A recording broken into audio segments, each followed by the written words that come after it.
friends, welcome back to another episode of Hope, Health, and Ha-Has. I am so excited today's episode because we're talking about something that so many women struggle with, but very few fully understand: hormone imbalance, what it is, what causes it, what symptoms we should look out for, and how long to actually reconfigure those hormones before things get worse. And today's guest is someone that I'm truly honored to share with you all. Is Dr. Robbins. She is a doctor of nursing practice, board certified nurse practitioner, and a functional hormone expert with over a decade experience in medicine. So welcome, Dr. Robbins. Hi, how are you? I'm good. You? Can't complain. Almost end of the week. Yes.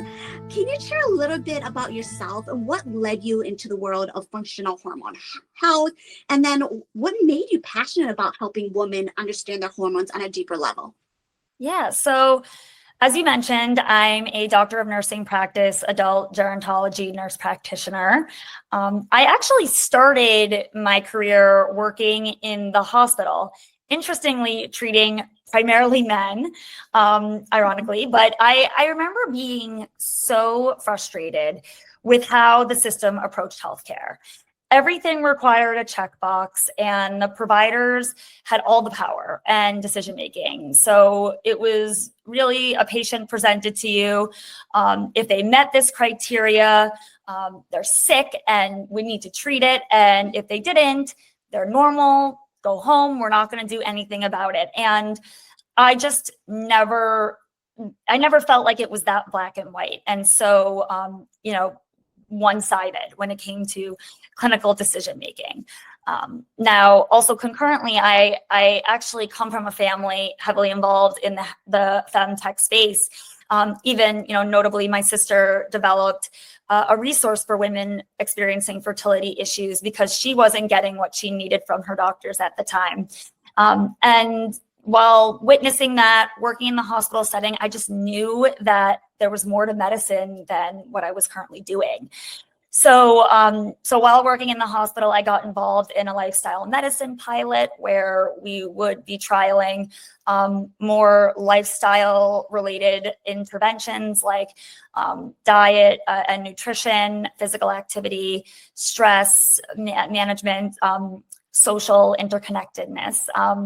And alcohol and tobacco cessation. And eventually I started working in an aging wellness practice in Manhattan, and I transitioned there, and I ended up focusing on women's longevity while working there.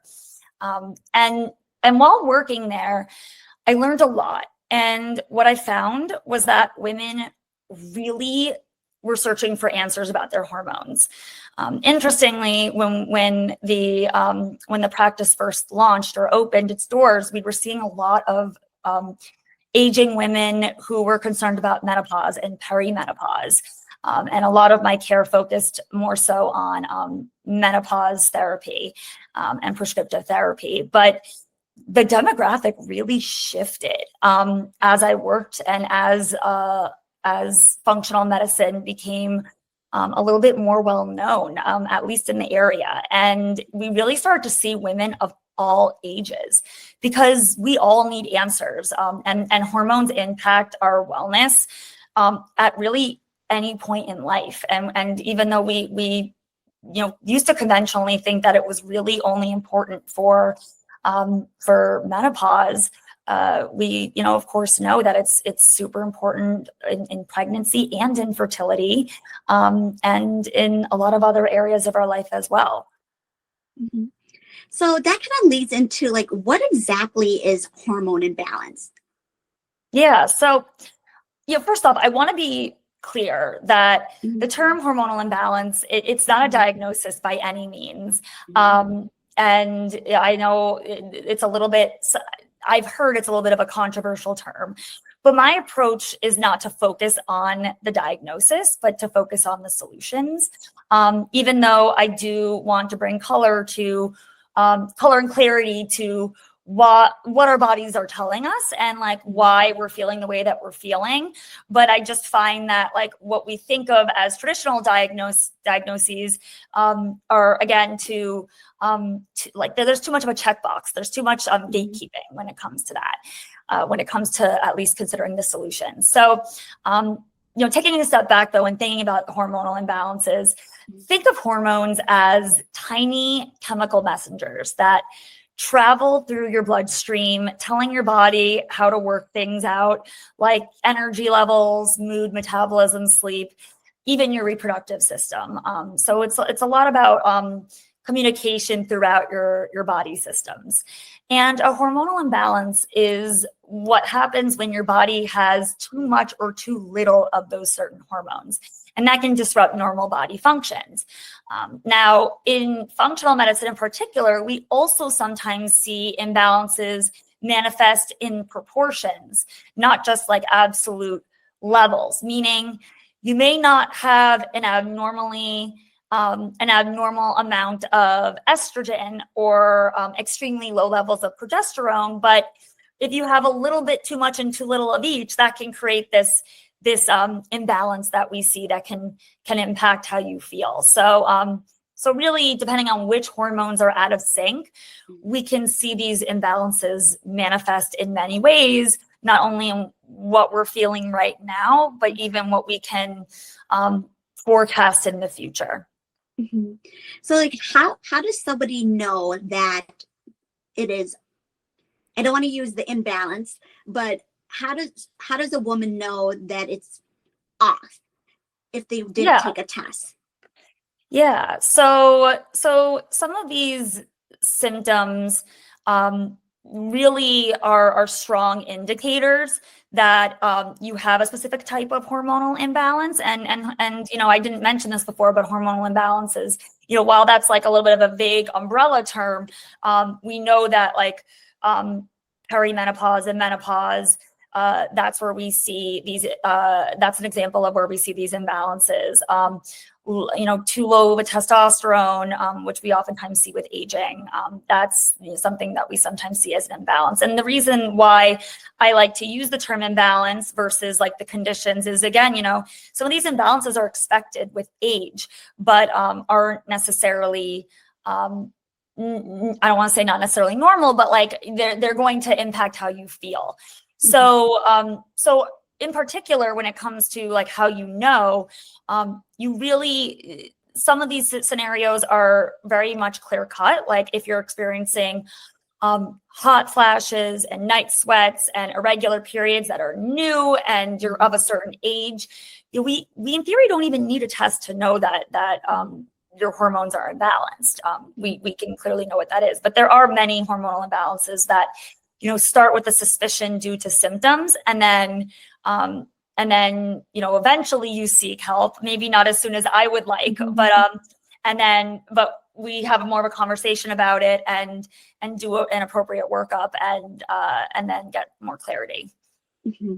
So what tests are there if, for example, somebody that is young, that has not experienced, the pre-menopause, or not older, but they may be in their 20s, that may have, they think they have a normal period, but in reality it may not be, and they're embarking on the fertility journey.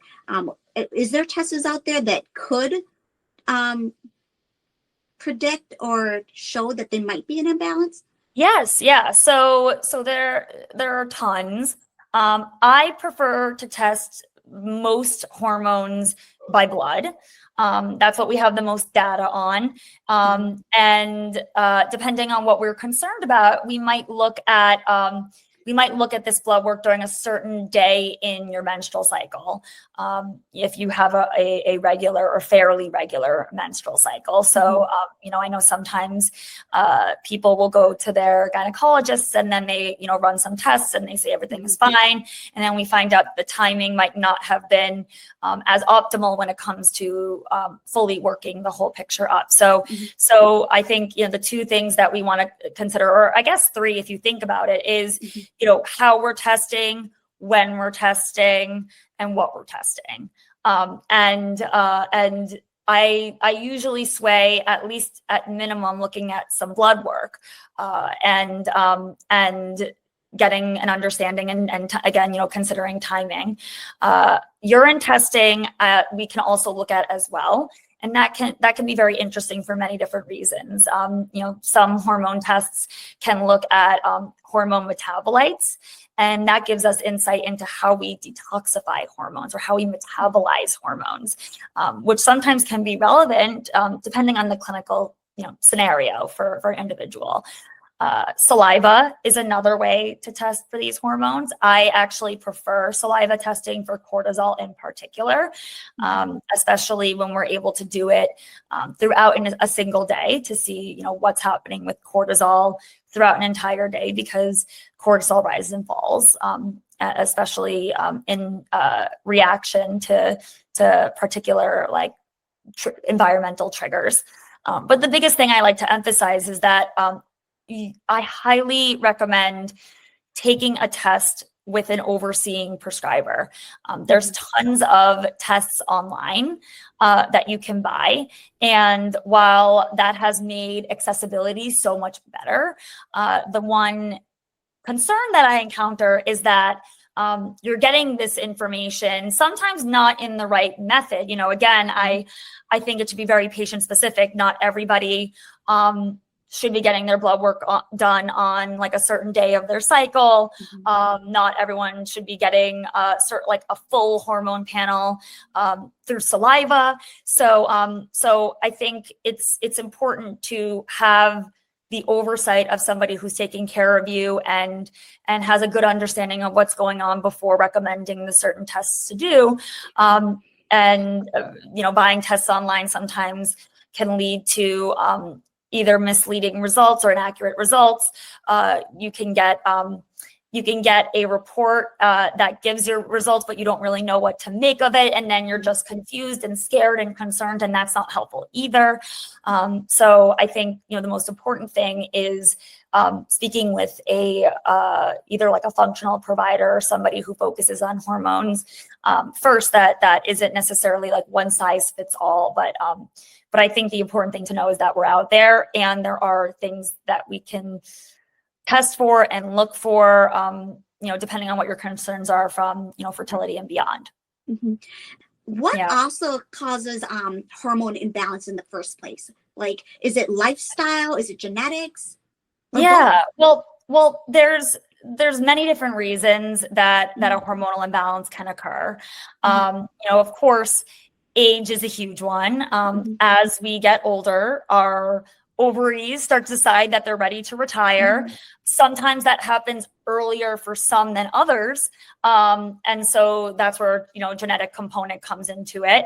But definitely certain hormones just naturally decline with age.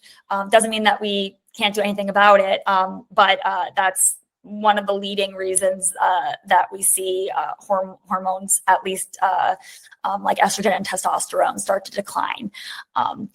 Lifestyle is absolutely a major factor when it comes to all of this. For example, stress. Cortisol is a stress hormone. It rises in response to perceived stress, and it's stress we oftentimes think of as what's stereotypical, like a big exam or a breakup, or something like an issue, like an interpersonal issue. But stress can mean a lot of different things. It can mean travel, whether it's for business or for pleasure. Even a fun vacation can raise your cortisol levels. Exercise temporarily raises your cortisol levels, or high intensity exercise, that is. Even, waking up in the morning, when you wake up, your cortisol levels are supposed to spike to its highest point within 30 minutes after waking up, because you're being exposed to natural sunlight.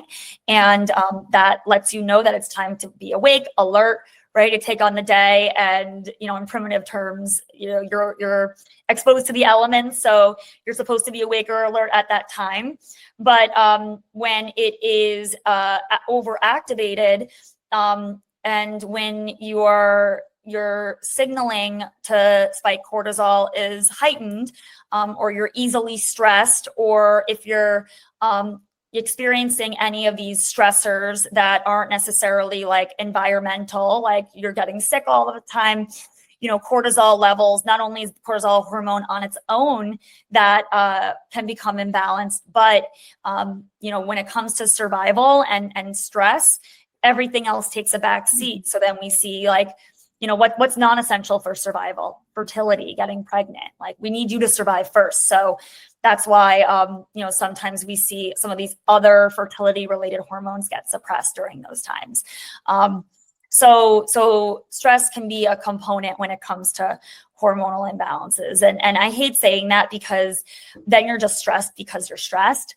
Of course, that isn't to say that just because you're stressed, you absolutely do have some sort of hormonal imbalance or condition, but it is, it can be part of the picture. Diet and exercise, of course, can also as well. However, I always like to call out that it usually, from my clinical experience, lifestyle's not the reason why a hormonal imbalance is occurring. It might just be the reason why it's not properly managed. I oftentimes find a lot of hormonal imbalances stem from an insulin resistance that is more biological, or something that you didn't get from lifestyle, or it's genetically based. What is insulin resistance? Insulin, it helps cells bring sugar into the cells for energy. And if you have a resistance, that means that your cells have a hard time bringing that sugar in. And so that causes you to start producing more insulin to try to get your cells to do its job, which in itself can lead to weight gain. But it also acts as a hormone amplifier. And that causes more estrogen, less sex hormone binding globulins, more testosterone. So that's why we see a lot of these women with PCOS have a lot of these hormonal imbalances, or the manifestations that are associated with it. And it can come from that insulin resistance. And I see this all the time in practice. These women are coming to me saying that they are, working out several times a day. They are trying to do all the right things with their nutrition, and just nothing is helping them. And they put so much blame on themselves. And I try to really debunk that it's not necessarily their lifestyle that is causing this. There is a insulin resistance that's working against you in these scenarios. And sometimes the focus needs to be more interventions on that insulin resistance. So that's a huge one that I'm seeing. Insulin resistance as either being a source or a result of certain hormonal imbalances. And then, I see a lot of autoimmune disease and inflammation. Inflammation is one of the biggest drivers of aging. And those types of factors definitely impact hormone production and conversions to their more active forms, because sometimes it's not your ability to produce that hormone. We need to be able to turn on the on switch. And I see that all the time, that inflammation that, has a few different sources to it as well, is part of the driver. Mm-hmm. So for women starting fertility treatment, what should they know about their hormones first? And what would you tell them how to prepare for their first IVF or the IUI cycle, or they're already in the fertility treatment and they're either restarting it? Yeah. Well, most women who come to me that are about to start fertility treatment, they've already had a hormone workup already. I oftentimes find that women benefit from understanding a bit more than what's conventionally done. Something that I like to do sometimes with my fertility patients is I do cycle mapping. Cycle mapping is a test where we look at your estrogen and progesterone throughout your menstrual cycle. It's actually a urine test where we're able to look at the estrogen, progesterone metabolites, and we're seeing what's actually happening throughout an entire cycle versus blood work that's done at one point in time. So that can be extremely helpful when it comes to setting you up for success. I like to also look at that fasting insulin and get like a deep dive into metabolic health and inflammation, because that is such a huge source of infertility and fertility challenges. It's part of the reason why with like the big rise in certain metabolic interventions like GLP-1 therapies, for example, there was a big boom in what we call Ozempic babies, because originally like the headlines were saying that women were getting accidentally pregnant on those medications. But what was actually happening was that these women had an insulin resistance that was impairing their ability to ovulate and get pregnant. And then they were going through the interventions of addressing the insulin resistance, and that relieved that barrier. And then they were ovulating regularly, not knowing it though, and getting pregnant that way. So definitely focusing a lot on insulin and metabolic health is something that I think that any woman who is at the point of going through fertility treatment, it's worth looking at, even if it's just giving you insight and just even more information to drive change that might just strictly be lifestyle based. I do a lot of lifestyle medicine in practice. And I do know that a lot of fertility practices are starting to look into this further and offer naturopathic protocols. I know of a big fertility practice that I've spoken to in Manhattan. They have a naturopathic protocol that's similar to mine that not only helps, there's some emerging evidence that it can help with egg quality, certain types of like hormonal balancing, even metabolic health. There's even some naturopathic interventions that are evidence-based that really can help with insulin resistance that are pregnancy safe. So that's something that I would recommend considering under the oversight of either your provider or your functional practitioner, of course.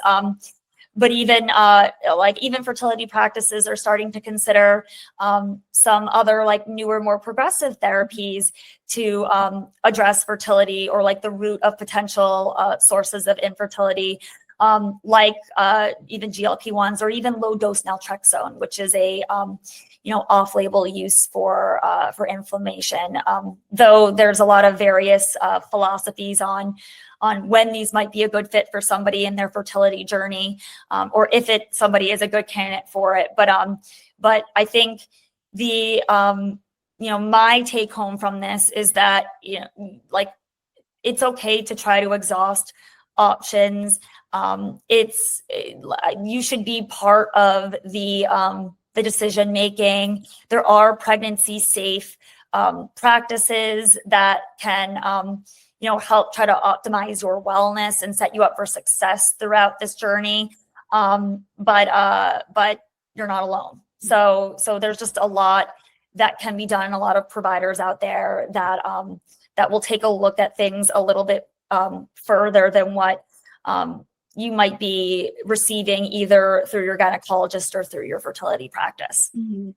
No, that's very interesting, because I'm from Milwaukee, Wisconsin. So a lot of the different options that you mentioned, we haven't gone through that yet here in Wisconsin, and I find it very helpful to know what other areas, like in the state of New York, what you guys are doing, because I think a lot of the people that are listening in here would be able to understand and know that there are options. It's like the blind leading the blind. If you don't know the knowledge, you don't know how to ask those questions. So I think that's so helpful. I learned something quite a lot with what you were just providing, even for my own journey, which I'm looking forward to even learn more about it later on. But for women stopping fertility treatment, though, how could they support hormone balance again? So like, for example, in my own journey, after I stopped my fertility treatment as a break, I noticed that my hormones were completely off, but yet I did not know how to balance it back. What types of plan would you suggest for somebody that is in a similar situation like me? Yeah. So of course, no one likes to hear this, but the number one thing is time. Especially when it comes to fertility treatment. I look at it very similarly to women who are postpartum, which I know can be a little bit, triggering, and we want to be extra sensitive to that. But it's really like any significant hormonal shift. A lot of what can be helpful is just understanding that when it's an acute hormone therapy or an acute change, it's usually temporary. That being said, I still think it's super critical to have some proactive monitoring if you do not feel like yourself. I think that we're in a culture of being so reactive when it comes to medicine. And I think that sometimes just, making sure that you're okay it's okay. Like constant monitoring is good news. And I think that that's one of the biggest things that I suggest for women in terms of, the best approach when it comes to rebalancing things. Now, I think as it goes with anything that we do in hormone care, understanding the contributing factors to why you needed fertility treatment to begin with can also help dictate what can be proactively done.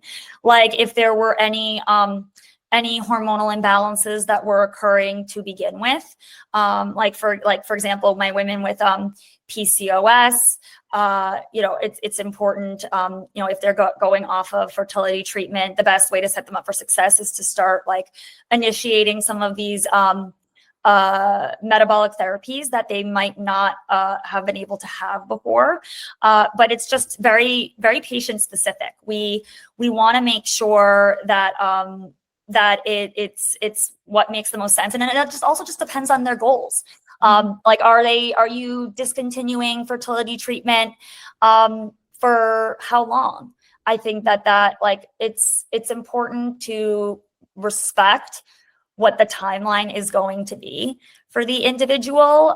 But if we know what they're coming down from, what their long-term goals are, there are some evidence-based naturopathics that can be considered depending on the individual and their history and their goals, as well as specific lifestyle interventions that will set you up for success, while also simultaneously monitoring so that if we do see that any of these imbalances persist, we can address it sooner than later through a whole gamut of different types of therapies, naturopathic, prescriptive, depending on what the imbalance is and what the goal is.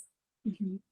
So how can functional and lifestyle medicine support the TTC journey? And what are some of your favorite functional or lifestyle tools that don't involve harsh medication? Yeah. First off, lifestyle can be so beneficial. Lifestyle medicine is the foundation of health and wellness for anything. It has the strongest data, even though we sometimes think that lifestyle is boring, it's not as interesting as some of these, progressive therapies. We really do have the most evidence to support it. And it is when working with the right provider, it can be some of the easiest things to implement. So if you're trying to conceive and you don't go for a walk once a day, even for just 10 minutes already, start now, even 5 minutes. Pick a time of day that works for you. It could literally be any time of day. Pick your favorite podcast, or favorite music that is, and go. That's one of the best things that you can do. It helps stabilize cortisol levels. It helps, achieve physical activity goals. It really supports insulin resistance, just, moving around as much as possible. But I like to really designate a short period of time for a low intensity type of physical activity that can, also, be de-stressing, hopefully. Now, when it comes to my favorite functional tools, they're so patient specific. I hate to just give blanket recommendations. That's the point of functional medicine. We want to get to the root of what's happening with your body. But I do know that, again, we have some general naturopathic protocols that I do know that a lot of fertility practices have very similar ones that really support not only micronutrient support for different types of hormone productions and conversions, and egg quality.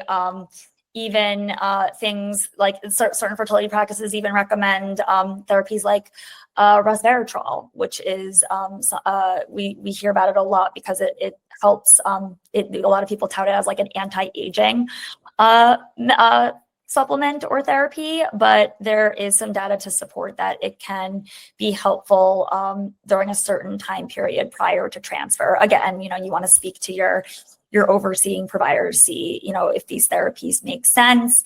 But NAC, for example, is a supplement that sometimes is recommended that is anti-inflammatory.